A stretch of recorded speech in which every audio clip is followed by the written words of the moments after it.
시편 84편 같이 한번 읽습니다. 같이 읽을게요. 1절부터 시작. 만군의 여호와여, 주의 장막이 어찌 그리 사랑스러운지요. 내 영혼이 여호와의 궁정을 사모하여 쇠약하며 내 마음과 육체가 살아계시는 하나님께 부르짖나이다. 나의 왕 나의 하나님 만군의 여호와여, 주의 제단에서 참새도 제 집을 얻고 제비도 새끼들 보금자리를 얻었나이다. 주의 집에 사는 자들은 복이 있나니 그들이 항상 주를 찬송하리이다. 주께 힘을 얻고 그 마음에 시온의 대로가 있는 자는 복이 있나이다.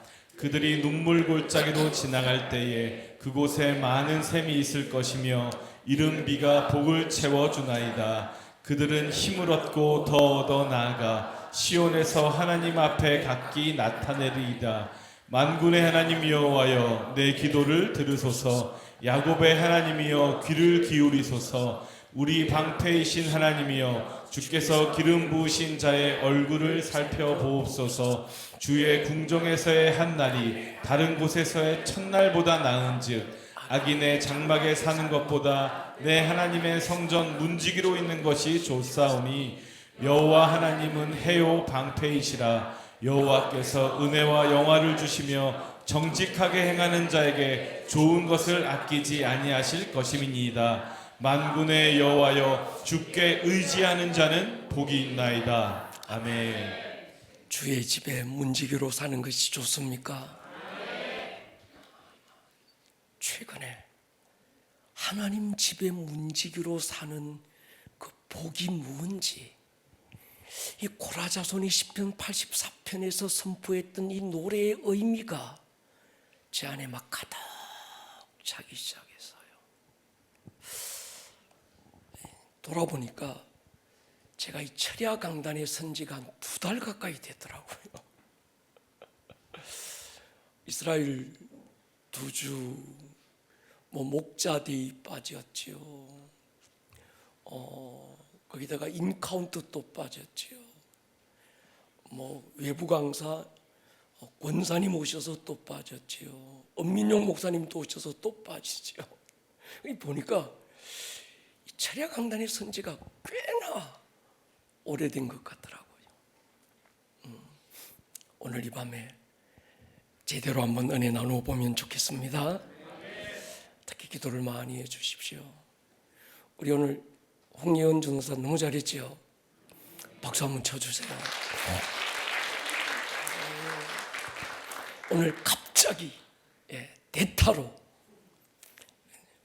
대타가 아니었어, 네가 주자였어. 우리 태준 전사님이 갑자기 컨디션이 안 좋아졌어요.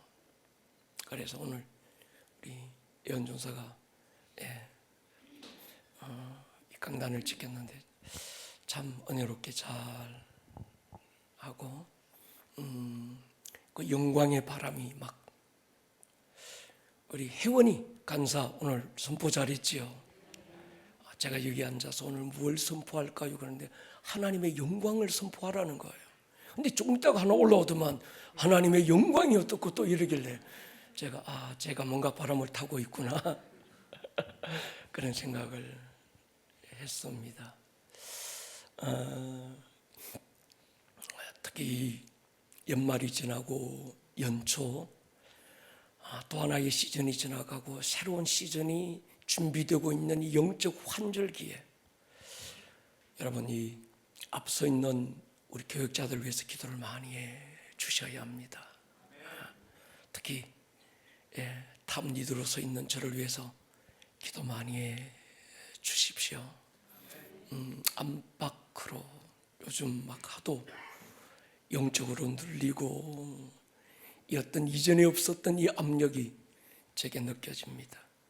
그러나 그만큼 하나님의 역사도 큰 줄로 믿습니다. 특히 우리가 이 금초대 중보자들은 오늘 저녁은 저를 위해서 빡세게 한번 기도해 주시기를 부탁합니다.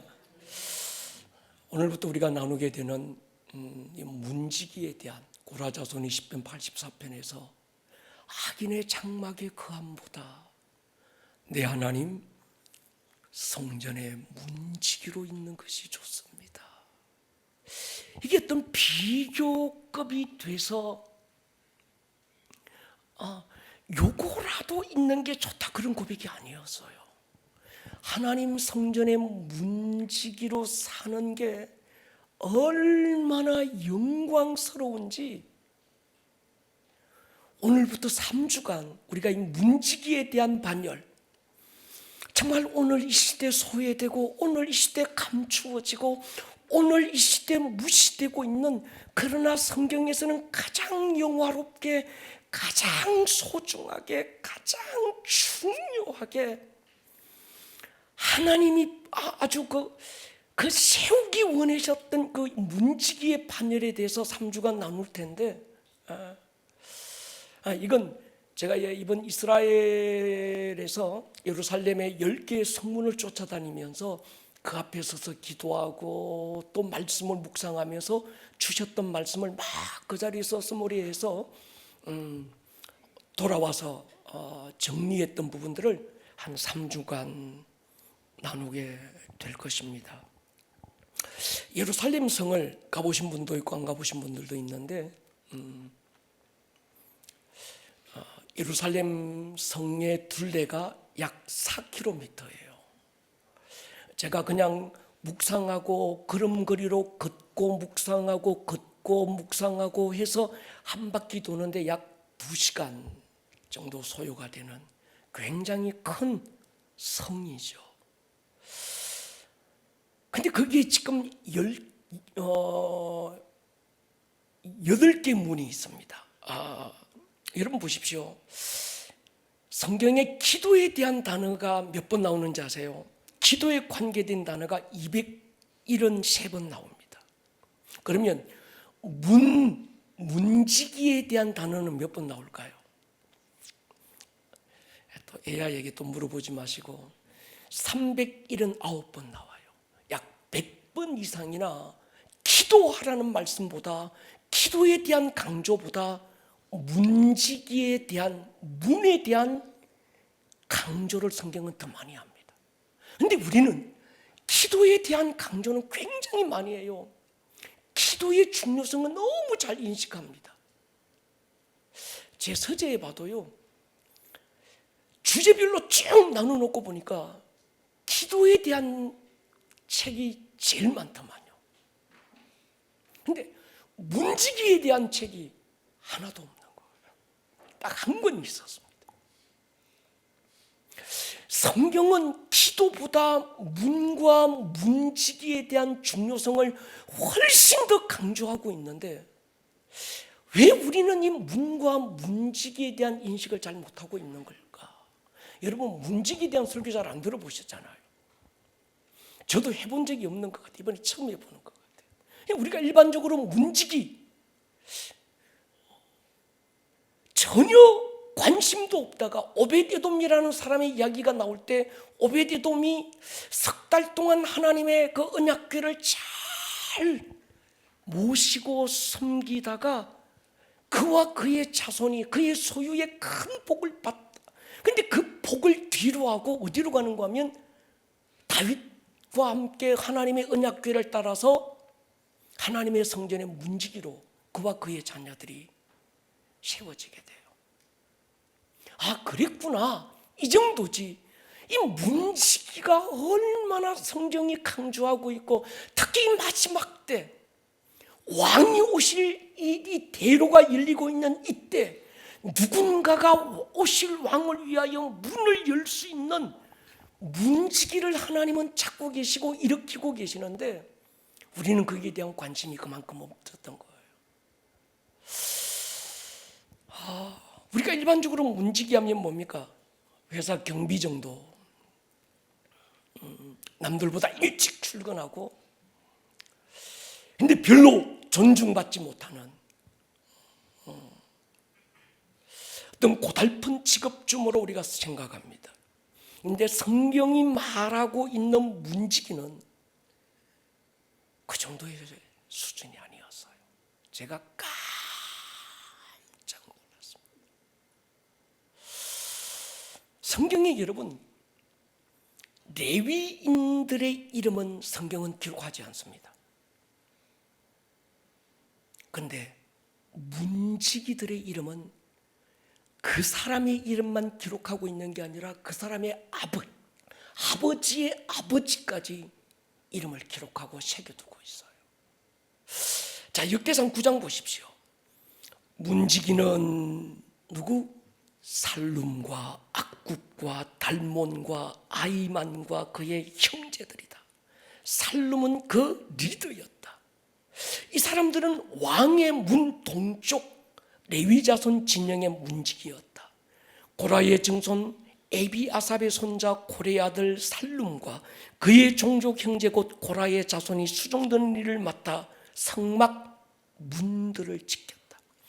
그들의 조상들도 여호와의 진영을 맡고 출입을 지켰으며 여호와께서 함께하신 엘르아살의 아들 비느하스가 옛적에 그의 무리를 거느렸고 무실 레마야의 아들 스가랴는 회막 문지기가 되었더라. 택함을 입어 문지기가 된 자가 모두 212명이니 이는 그들의 마을에서 그들의 계보대로 계수된 자요 다윗과 선견자 사무엘이 전에 세워서 이 직분을 맡긴 자라. 그들과 그들의 자손이 순찰을 쫓아 여호와의 성전 곧 성막 문을 지켰는데 이 문지기가 동서남북 사방에 섰고 그들의 마을에 있는 형제들은 일해마다 와서 그들과 함께 있으니 이는 문지기의 우두머리 된 레위 사람 넷이 중요한 직분을 맡아 하나님의 성전 모든 방과 곳간을 지켰습니다.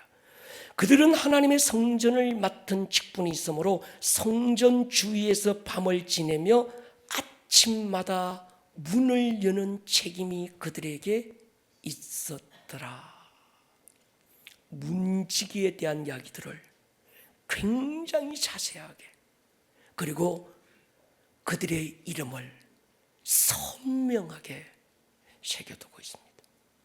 일반적으로 레위인들, 제사장들, 하나님 앞에 예배를 맡았던 그 예배자들, 그들은요 이름이 성경에 기록되지 이름이 기록된 건 특별한 경우인데 어떤 경우인지 아세요? 죄를 범했거나 실수를 지적하기 위해서 그들의 이름을 기록합니다. 아론의 두 아들 나답과 아비후, 엘리 제사장의 두 아들 홈리와 비느하스가 그들의 이름이 기록된 특별한 경우인데 이 특별한 경우는 잘해서 이게 아니고 실수해서 죄를 범하고 잘못 사명을 감당했을 때 너희는 이들처럼 하지 말아라. 하나님이 이들을 어떻게 심판하셨는지 모델로 세우실 때 레위인들의 이름을 기록합니다. 그런데 문지기들의 이름은 그들의 이름과 그들의 자손들의 이름까지 그들의 조상의 이름까지 굉장히 구체적으로 기록하고 남기고 있습니다. 이유가 있습니다. 문지기는 공동체 안보와 생명과 직관된 직무를 맡은 거예요. 그러니까 공동체로부터 하나님으로부터 절대적 신뢰를 받은 존경과 사랑과 인정을 받은 자들이라야 문지기가 될 수 있었습니다. 이들은 무엇보다 특별한 영분별이 은사가 있어야 했었어요. 문으로 들여야 보내야 될 자인지 아니면 내쫓아야 될 자인지 문지기가 분별하지 못하면 공동체 전체가 위험에 빠지는 거예요. 우리가 이 문지기, 문에 대해서 좀 더 구체적으로 알려면 느헤미야 시대로 돌아가 보면 합니다. 무너진 예루살렘 성을 바라보고 가슴 치고 아파했던 중보자 느헤미야, 그리고 성벽을 52일간 쌓고 안팎으로 공격하고 있는 원수를 이기죠. 말씀과 예배를 다시 일으키기도 했던 아주 중요한 인물이 느헤미야고, 이 시즌에 우리는 느헤미야를 집중해 볼 필요가 있는 거예요. 느헤미야 3장 1절 보십시오. 그때 대제사장 엘리야십이 그의 형제 제사장들과 함께 일어나 양문을 건축하여 성별하고 문짝을 달고 성벽을 건축하여 한메아 망대에서부터 하나니엘 망대까지 성별했다. 여러분 느헤미야서를 읽어보면요 특별한 점이 나와요. 일반적으로 우리가 이 건축을 하시는 분들은 보면요 담을 쌓고 마지막에 문을 만듭니다. 문틀을 달고 거기에 맨 마지막 공정이 문짝을 다는 거예요. 근데 느헤미야가 예루살렘 성벽을 쌓기도 전에 제일 먼저 어떤 예루살렘 성벽의 기준점을 성문으로 잡습니다. 한번 그림을 한번 띄워보세요. 이런 그림인 거죠. 이거 우리 미디어 강사가 제가 얘기했더만 이거 만들어줬는데 지금 성벽은 없고 성문만 이렇게 쭉 10개 세워놓는 거예요. 예루살렘 전체에 세워놓고 마지막 세워놓고 난 다음에 이 성문이 기준이 돼서 성벽을 쌓습니다.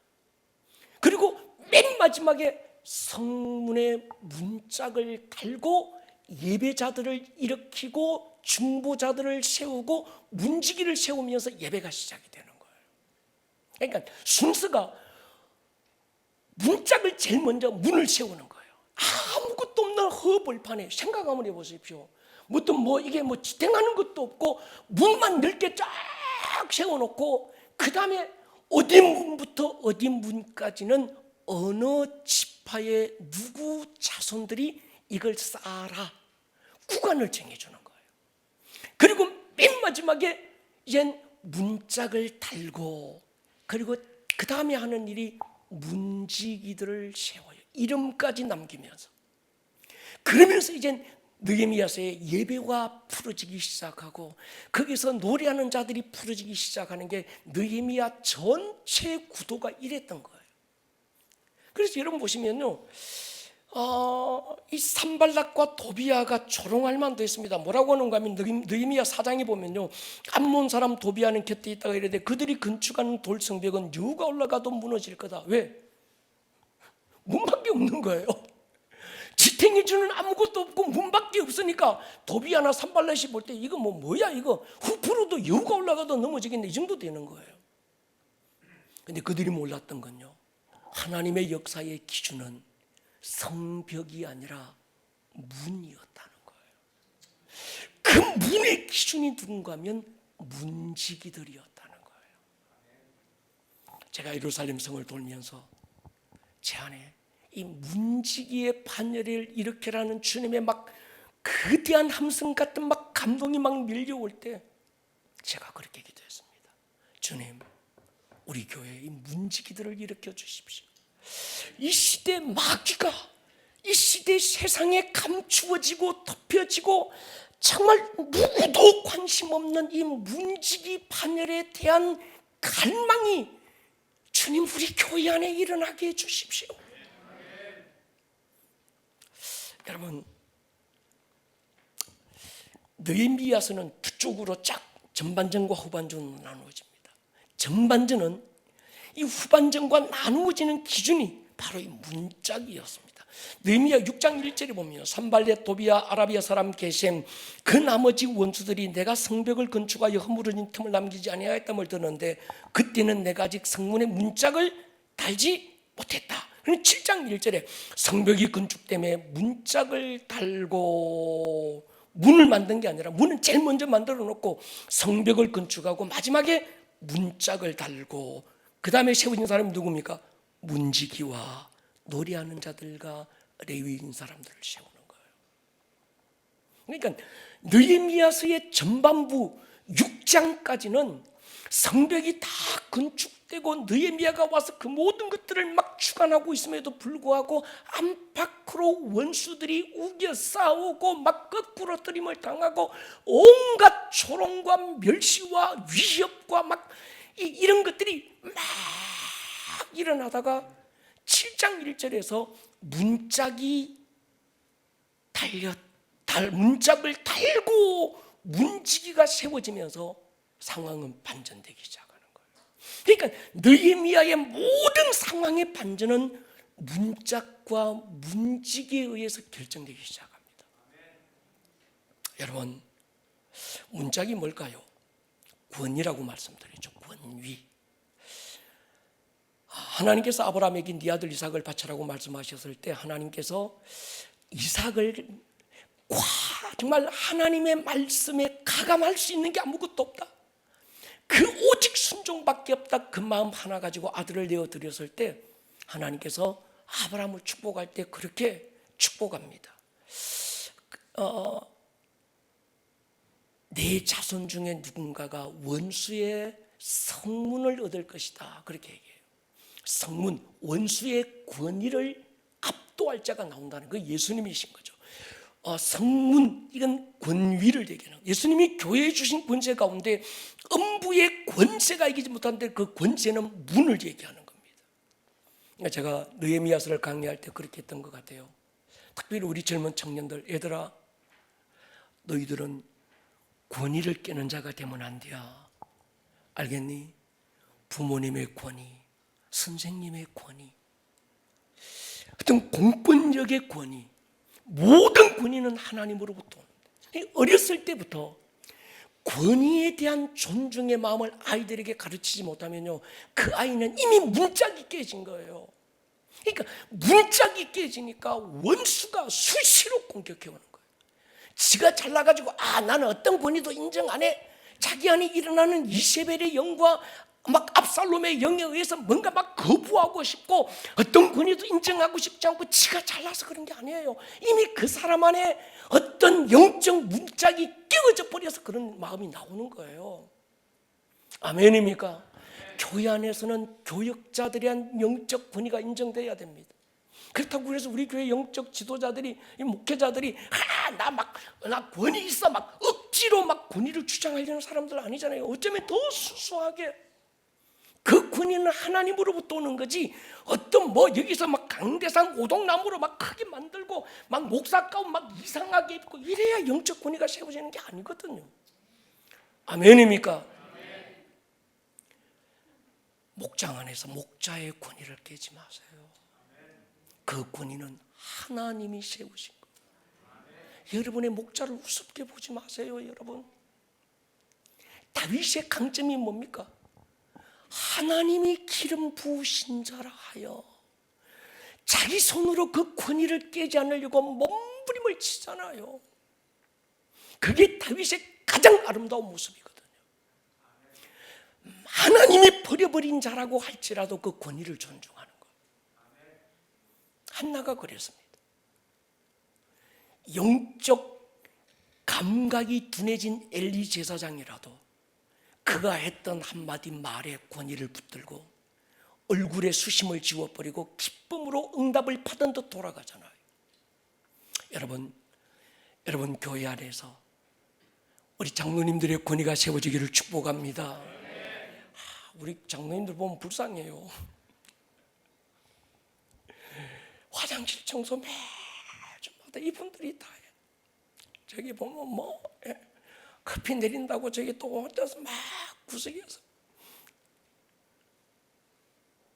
또 어떤 분은 토요일 되면 쓰레기라는 쓰레기는 여기저기 이분이 또 다 해요. 우리 장로님들이에요. 여러분, 그럴수록 존중하시기를 축복합니다. 여러분의 삶에 문짝이 깨어지지 않기를 조심하십시오. 인생의 기초가 뭘까? 문입니다. 인생의 문이 견고해야 돼요. 문짝이 견고하기를 축복합니다. 문짝 하나가 한 도시의 안보와 운명을 결정하는 거예요. 한 도시의 운명은 문지기 한 사람의 손에 달렸습니다. 우리 인생의 최고의 문지기가 누굴까요? 하나님이시잖아요. 시편 기자가 그렇게 고백합니다. 여호와께서 집을 세우지 아니하시면 세우시는 자의 수고가 헛되고 여호와께서 성을 지키지 아니하시면 파수꾼의 깨어있음이 헛되다. 여호와께서 너를 실족지 않게 하고 너를 지키시는 이가 졸지 않는다. 이스라엘을 지키시는 이는 졸지도 주무시지도 않는다. 여호와는 너를 지키시는 이시라. 내 오른쪽에서 내 그늘이 되시고 낮에 해가 너를 상하지 못하도록 밤의 달도 너를 해치 못하도록 여호와께서 너를 지켜 모든 환난을 면하게 하사 내 영혼을 지키시리로다. 너의 출입을 지금부터 영원까지 하나님이 문지기가 되어주셔서 내 삶의 출입을 지켜주시는 은혜가 있기를 주의 이름으로 축원합니다. 만약에 내 인생에 문지기가 없다면, 만약에 여러분들의 어떤 그 가정에 문지기가 없다면 안 되는 거죠. 인생에 문이 있습니다. 요한복음 10장 보십시오. 그러므로 예수께서 다시 이르시되 내가 진실로 진실로 너에게 말하노니 나는 양의 문이라. 나보다 먼저 온 자는 절도 강도 양들이 듣지 않는다. 내가 문이다. 누구든지 나로 말미암아 들어가면 구원을 얻고 또는 들어가며 나오며 꼴을 얻는다. 여러분의 인생의 문이 예수이기를 축복합니다. 그분은 생명의 문이고 구원의 문이고 치유의 문인 줄로 믿습니다. 그 문으로 들어갈 때마다 생명의 꼴을 얻고 치유의 능력과 은혜를 경험할 줄로 믿습니다. 이 문이 없다면, 문지기가 없다면 이놈의 도둑놈들이, 강도들이 온갖 짓을 다 하는 거예요. 같이 읽을까요? 요한복음 10장 10절 시작. 도둑이 오는 것은 도둑질하고 죽이고 멸망시키려는 것뿐이요 내가 온 것은 양으로 생명을 얻게 하고 더 풍성히 얻게 하려는 것이라. 아멘. 아멘. 연애가 있기를 축복합니다. 주가 내 인생의 문입니다. 하나님이 내 인생의 문지기입니다. 막 입으로 시인하셔야 돼요. 이스라엘에 가면요, 집집마다 호텔에 가도 모든 호텔의 방마다 문 옆에 있는 문술주 문 기둥에 하나가 붙어 있는 게 있습니다. 메주자라고 하는 건데, 혹시 여러분 이런 거 본 적 있습니까? 이스라엘 갔다 오신 분들 본 적 있죠? 예. 내년 11월 달에 꼭 같이 가세요. 할렐루야. 적금 넣으세요. 예. 이게 메주자라고 하는 건데, 이게 통인데 열어보면 조그만해, 한 요 정도 돼요. 요 정도 되는데 안에 딱 열어보면 말씀이 적힌 종이가 그 안에 들어가 있습니다. 그 말씀이 어떤 내용인가 하면 신명기 6장이에요. 이스라엘아 들어라 쉐마, 그 말이죠. 들어라 이스라엘아, 쉐마 이스라엘아, 우리 하나님 여호와는 오직 유일한 여호와시니 마음을 다하고 뜻을 다하고 힘을 다하여 내 하나님 여호와를 사랑하라. 오늘 내가 네게 명하는 이 말씀을 너는 마음에 새기고 자녀에게 부지런히 가르치고 집에 앉았을 때든지 길을 갈 때든지 누워있을 때든지 일어날 때든지 이 말씀을 읽고 또 읽어라. 너는 또 그것을 내 손목에 메어 기호를 삼고 미간에 붙여 표를 삼고 네 집 문설주와 바깥문에 기록할지니라. 그 바깥문에 기록된 그 종이, 이 메주자라고 하는 거예요. 메주자는 그들의 고백이 그거예요. 하나님이 이 집의 문지기입니다. 우리 교회 교패가 같은 의미죠. 동료신방하고 목사가 교패를 붙여주고 기도할 때 그렇게 선포합니다. 오늘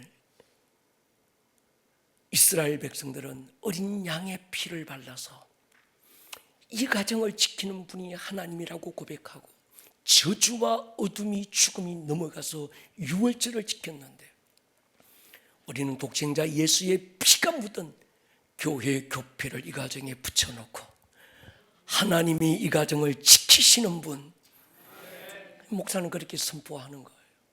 그게 메주자 역할을 하는 거죠. 아멘입니까? 하나님이 이 가정의 문지기라는 고백입니다. 느헤미야 7장만 보십시오. 1절에 성벽이 건축됨에 문짝을 달고 제일 먼저 문지기를 세웁니다. 그 다음에 노래하는 자들, 예배를 돕는 레위인들을 쭉 세워요. 그 도시를 지도할 지도자를 세우기 전에, 행정과 관료 체계를 세우기 전에 느헤미야는 제일 먼저 문지기를 세웁니다. 문지기 하면 가장 먼저 떠오르는 인물, 아까 전에 말씀드린 오베데돔이죠. 여러분, 언약궤를 자기 집으로 모셔서 석 달 섬기고 그 집이 큰 복을 받았다. 우리는 문지기에 대한 관심이 없다가 그 하나님의 언약궤를 따라가면서 6걸음의 예배자에 집중하고 예배와 기도라고 하는 중보기도라는 특별한 시즌을 지나오면서 오베데돔이 문지기가 됐네. 그제서야 문지기에 대한 단어가 처음으로 눈에 탁 들어온 거예요. 여러분, 제가 성경을 얼마나 많이 읽었겠어요. 그렇게 성경을 읽으면서도 문지기에 대한 이 마음이 제 안에 안 부어졌는데 오베데돔을 넘어갈 때 오베데돔이 문지기가 됐네. 왜 문지기가 됐지? 그래서 우리가 생각한 게 뭔가 하면 문지기 오베데돔이 석 달 하나님을 예배하고 그와 그의 모든 소유의 복을 받았다. 제가 고민한 게 뭔가 하면 그 많은 복을 받고 겨우 얻은 자리가 문지기인가? 이거 있잖아요. 굉장히 겸손했네. 이런 생각. 문지기에 대한 계시가 제게 없었던 거예요. 여러분, 오벳에돔이 받았던 복 가운데 석 달 언약궤를 섬기고 받았던 복 가운데 가장 큰 복이 문지기가 된 복이에요. 제가 이번에 이게 문지기가 됐다. 야, 받은 복 다 뒤로하고 그래도 초심으로 돌아가서 문지기가 다윗 따라 언약궤 따라가가지고 하나님 성전에 문지기로 살았구나. 참 겸손하구나. 이게 아니었어요. 이번에 눈이 열리고 계시가 열리고 보니까 오벳에돔이 문지기가 됐다는 건 더 이상 받아야 될 복이 없을 만큼 큰 복을 받은 거예요. 한때 우리는 오벳에돔이 이방인이냐 레위인이냐 여기에 대한 고민이 많았고 지금도 신학적인 논란이 되고 있는 게 이 주제인 것 같아요. 그런데 여러분, 제가 이번에 이 문지기에 대한 공부를 하면서 확신을 가진 게 뭔가 하면 오벳에돔이 레위인이었다는 확신을 가지게 되었어요. 이방인일 수가 없다. 그저 석 달 예배하고 하나님 앞에 복받았다, 그의 소유가 복받았다, 이건 우리가 이방인이라도 인정이 될 수 있습니다. 그런데 공동체 전체로부터 신임을 얻어야 되고 존경을 받아야 되고 그래 저 사람은 믿을 만해 인정을 받는 일은 하루 이틀이 되는 게 아니에요. 믿지 못하는 사람들에게 어떻게 존경받지 못하는 사람에게 문지기 일을 맡길 수 있겠어요?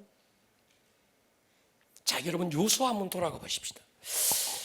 요수아 21장에 보면요, 레위 사람인 그앗 자손 중에 남은 자들의 가족들 곧 그앗 자손에게는 제비 뽑아 에브라임 지파 중에서 성읍을 줍니다. 살인자의 도피성 에브라임 산지 세겜과 목초지, 게셀과 그 목초지, 깁사임과 그 목초지, 베도론과 그 목초지 네 성읍, 단 지파 중에서 준 엘드게와 그 목초지, 기쁘돈과 그 목초지, 아얄론과 그 목초지, 그 다음에 가드림몬과 그 목초지니 네 성읍이다. 여러분 보십시오. 레위 지파 가운데 그앗 자손에게 몇 성읍을 주는데 그 중에 하나가 가드림몬이라는 한 마을을 줍니다. 이 가드림몬에 누가 살았는가 하면 레위인들이 살고 있었던 거예요. 요수아 때.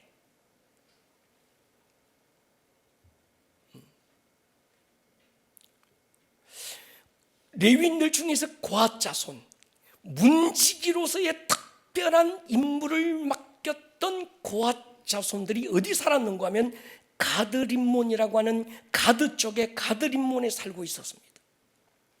이 가드림몬에 살고 있던 레위인들이 다윗이 가드에 갔을 때 다윗을 따르다가 다윗을 따라서 유대로 옵니다. 18절 보십시오.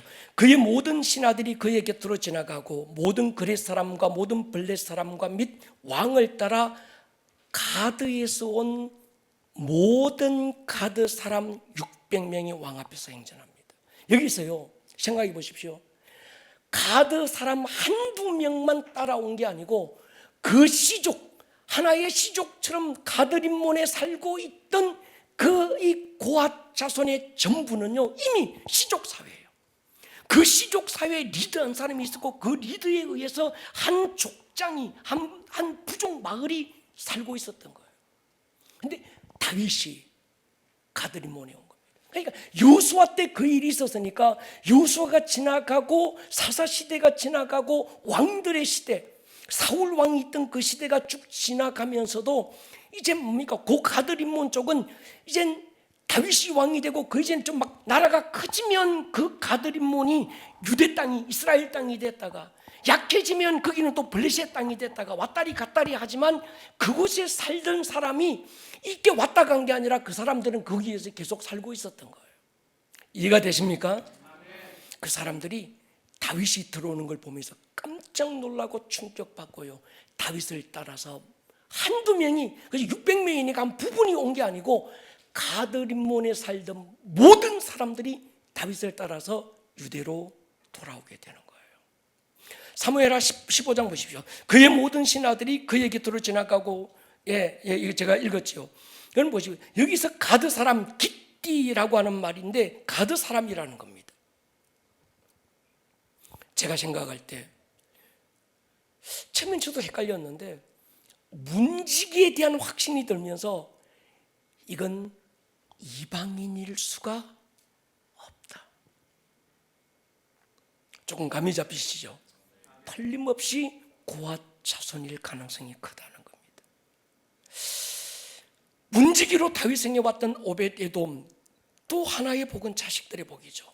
여러분 역대상 26장 보십시오. 4절 5절에 오벳에돔의 아들들은 맏아들 스마야, 둘째 여호사밧, 셋째 요한, 넷째 사갈, 다섯째 느다넬, 여섯째 암미엘, 일곱째 이사갈, 여덟째 볼레데니.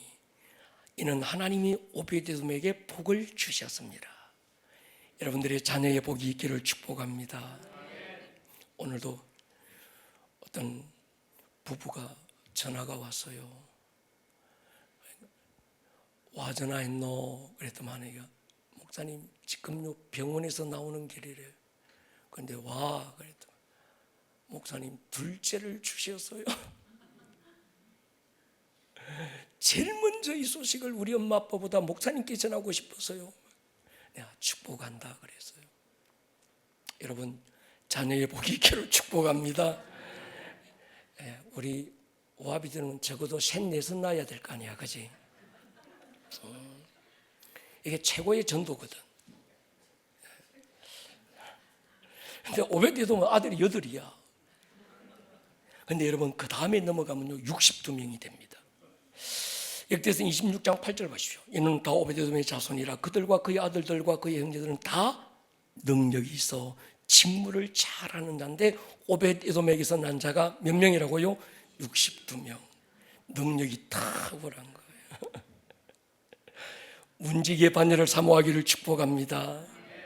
그래서 저는 그렇게 기도합니다. 하나님 이 시즌에 우리 교회 문지기의 반열을 일으켜 주십시오. 문지기 3가지 영역이 있습니다. 첫 번째 성문을 지키는 자가 있어요. 두 번째 성전문을 지키는 문지기, 세 번째 성전 곳간의 문을 지키는 문지기. 역대상 9장 보십시오. 시작. 이 문지기가 동서남북 사방에 섰고 그들의 마을에 있는 형제들은 이레마다 와서 그들과 함께 있으니 이는 문지기의 우두머리 된 레위 사람 넷이 중요한 직분을 맡아 하나님의 성전 모든 방과 곳간을 지켰습니다. 그들은 하나님의 성전을 맡은 직분이 있으므로 성전 주위에서 밤을 지내며 아침마다 문을 여는 책임이 그들에게 있었더라. 이들은 특별한 부르심을 받은 자들이지만 책임도 컸던 거지요. 오벳에돔의 아들들의 위치 보십시오. 역대상 26장 15절에 오벳에돔은 남쪽을 뽑았고 그의 아들들은 곳간에 뽑혔다. 하나님의 성전의 곳간 재정을 맡았다는 거예요. 모든 곡식들이 돈이 금은 보화가 들어오고 나가는 문을 지켰다는 겁니다. 이건 뭡니까? 특별한 신뢰를 받은 자들이라는 거예요. 아무 사심 없는 자, 철저하게 하나님의 공심을 가지고 하나님의 것을 하나님의 것으로 구분할 줄 아는 자, 그것이 오벳에돔의 아들들이었습니다. 나중에 다윗과 솔로몬은 오벳에돔의 아들들에게 성전 창고를 맡겨요. 신임을 받은 자들이죠. 사도행전에 처음 7 집사를 뽑는 기준이 뭡니까? 하나님과 사람들에게 칭찬 듣는 자, 성령과 지혜가 충만한 자. 그러니까 7 지사는 초대교회의 문지기들이었다는 거예요. 여러분들이 아름다운 꿈의 교회 문지기가 되기를 축복합니다. 예. 하나님이 신뢰하여 인정하는 자, 그 자들이 문지기인 거죠. 여러분 같이 교회 다녀도요, 문지기로서의 부르심을 받은 자들이 있어요. 하나님께서 그 교회 문지기로서 특별한 부르심을 준 자들이 있거든요.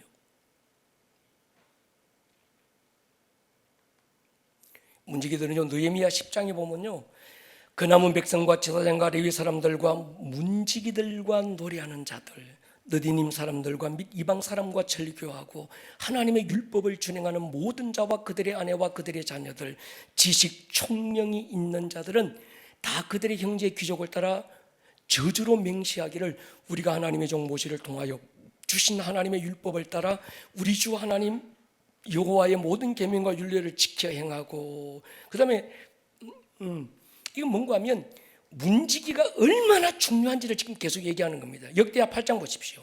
솔로몬이 또 그의 아버지 다윗의 규례를 따라 제사장들의 반열을 정하여 섬기게 하고 레위 사람들에게 직분을 맡겨 매일의 일과대로 찬송하며 장날 앞에서 수종들게 하며 또 문지기들에게 그 반열을 따라 강문을 지키게 했으니 이는 하나님의 사랑 다윗이 전에 그렇게 명령하였습니다.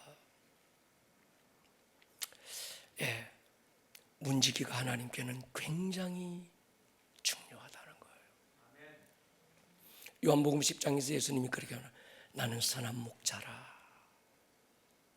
그러면서 문지기는 선한 목자를 위하여 문을 열고, 문지기가 이 문을 열어놓으면 목자가 들어가서 양의 이름을 각각 부르고 자기 이름이 불려진 양들은 목자를 따라 나오는 거예요. 누군가가 이 문지기가 문을 열어주지 않으면 안 되는 거예요. 여러분들이 문지기가 되기를 축복합니다. 여러분들의 가문에 아직 주님의 음성을 듣지 못한 자, 요한계시록 보십시오. 볼지어다 내가 문 밖에 서서 두드리노니 누구든지 내 음성을 듣고 누군가가 문을 열어주어야 되는 거예요. 근데 스스로는 목자의 음성을 들을 능력도 없고 목자가 자기를 부르는지 관심조차 갖지 못하는 그들, 그래서 여전히 문을 닫고 웅크리고 폐쇄된 공간에 아주 막 그 결박된 채 살고 있는 그들을 위하여 누군가가 문을 열어준다면 그게 누굴까요? 중보자들인 거죠. 아직 여러분들의 가문에, 여러분들의 형제들 가운데 예수를 몰라 아직 하나님의 음성을 듣지 못해서 문을 열지 못하는 자들이 있다면 여러분들의 중보가 그들의 마음의 문의 빗장을 열어서 목자의 음성을 들을 수 있는 귀가 열게 해주는 은혜가 있기를 축복합니다. 시편 24편 보십시오. 문들아 너희 머리를 들지어다. 영원한 문들아 들릴지어다. 영광의 왕이 들어가신다. 영광의 왕이 누구냐? 강하고 능한 여호와, 전쟁에 능한 여호와라다. 그러면서 다시 한 번 더 문들아 너희 머리를 털지어다. 영원한 문들아 들릴지어다. 영광의 왕이 들어가시리로다. 영광의 왕이 들어가실 때 문들을 열 수 있는 사람. 할렐루야. 왕이 오시는 대로를 문을 통하여 열 수 있는 어떤 문지기 말이죠. 예루살렘 성에 가보면요 8개 문들이 있는데 그 중에 하나의 문이 닫혀 있어요. 그 문을 골든 게이트 또는 동문이라고 부릅니다. 한번 띄워보실래요? 요 문, 저 문 있죠.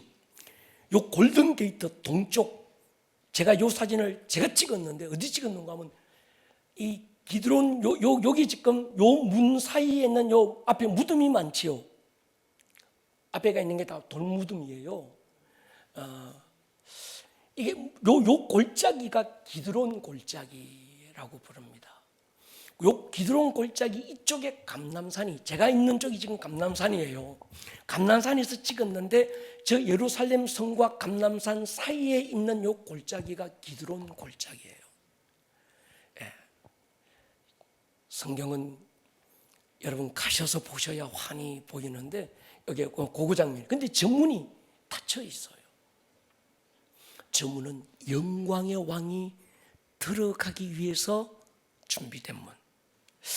자, 에스겔 44장 보십시오. 그가 나를 데리고 성소의 동쪽을 향한 바깥문으로 돌아오시는데 그 문이 닫힌 거예요. 여호와께서 내게 이르시되 이 문은 닫고 다시 열릴지 못할지니 아무도 그리로 들어오지 못할 것은 이스라엘 하나님 여호와가 그리로 들어왔습니다. 언제? 예수님이 나귀 새끼를 타고 기드론 골짜기를 지나서 저 문으로 들어가신 거예요. 그리고 저 문으로 다시 나와서 베다니 어느 마리아 마르다의 집에 머무셨다가 그분이 다시 오실 때, 재림하여 오실 때 영광의 왕이 다시 저 문으로 들어갈 때까지 저 문은 닫혀버리는 거예요. 언제 저 문이 열릴까요? 우리 주님 재림하시면 저 문이 열릴 것입니다. 저 문을 언제 막았는가 하면요, 1541년 오스만 시대 때 슐레이만이라는 어떤 그 황제가 유대인들이 무엇을 믿고 있는가 하면 메시아를 기다리는데 저 메시아가 저 문으로 들어온대. 그래서 이 사람이 저 문을 열지 못하도록 아예 벽돌로 막아버렸어. 돌로. 그리고 메시아는 레위 반열 제사장, 대제사장으로서 이 땅에 오시기 때문에 대제사장은 부정한 걸 넘어서 못 온다. 그래서 저기에다가 이방인들의 무덤을 다 만들어 놓은 거예요. 이쪽 감람산 쪽에 보면 또 무덤들이 굉장히 많습니다. 거기는 유대인들의 무덤이요. 예, 메시아가 오실 때 이곳으로 오신다는 얘기가 있어서 오실 때 제일 먼저 반겨맞으라고 거기 묻힌 거예요. 근데 어떤 사람은 메시아가 왕이 오시는데 누워 있을 수 없다 그래가지고 무덤을 그냥 세워놓은 사람도 있어요. 딱. 여러분, 신기한 건요, 그렇게 많은 시간이 지나도 모든 게이트들은 다 열려 있는데 저 게이트를 열 자가 없는 거예요.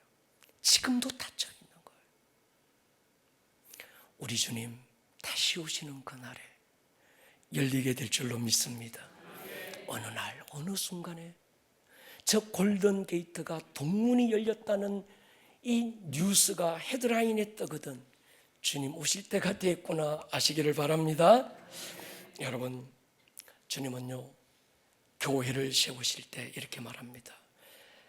음부의 권세가 이기지 못하는 교회를 내가 세울 거다. 그 교회에 열쇠를 주는데 열쇠들을 주신대.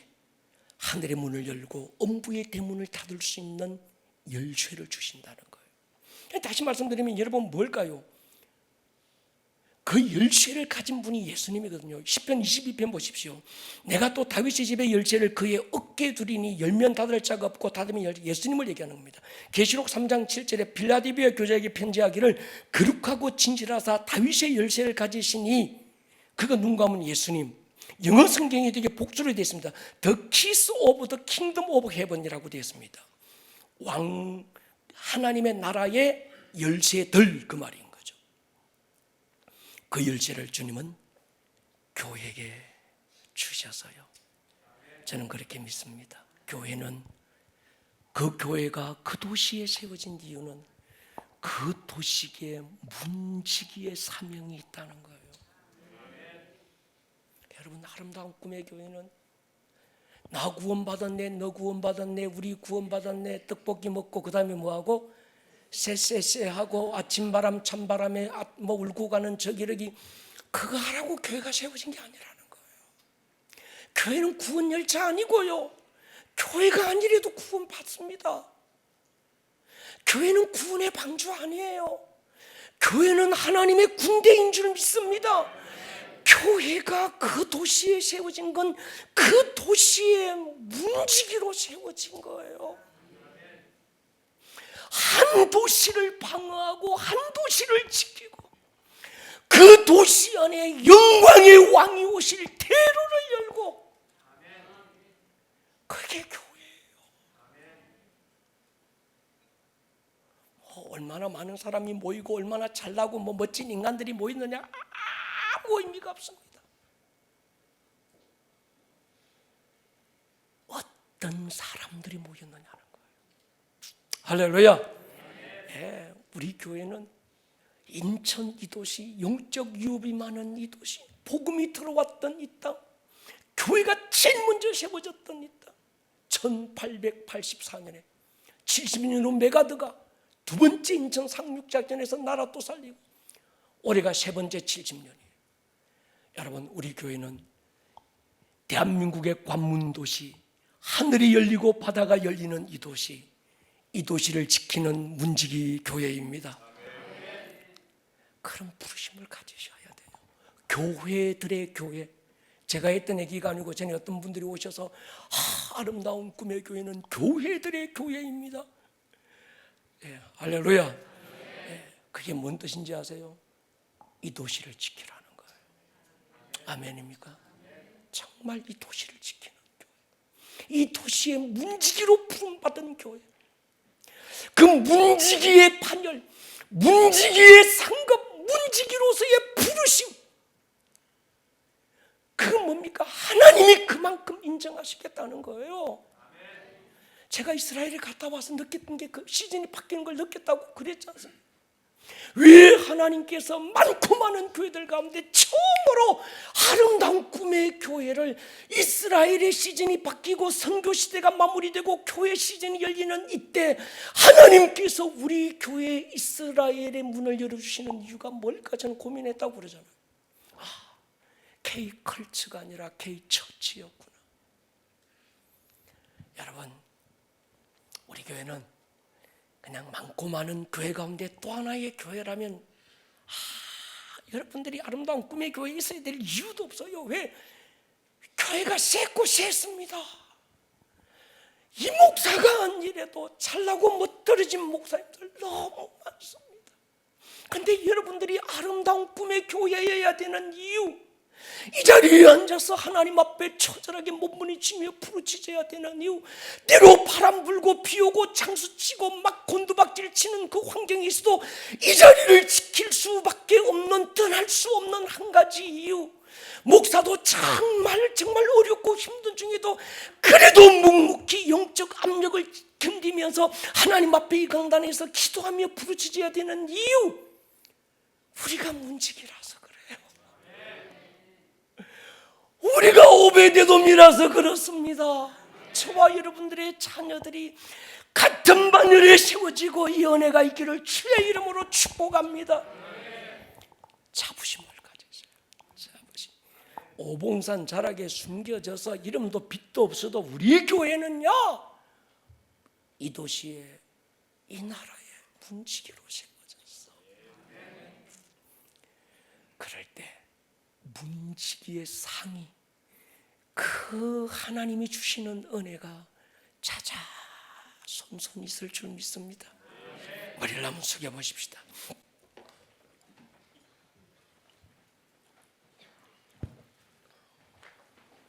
사랑하는 여러분,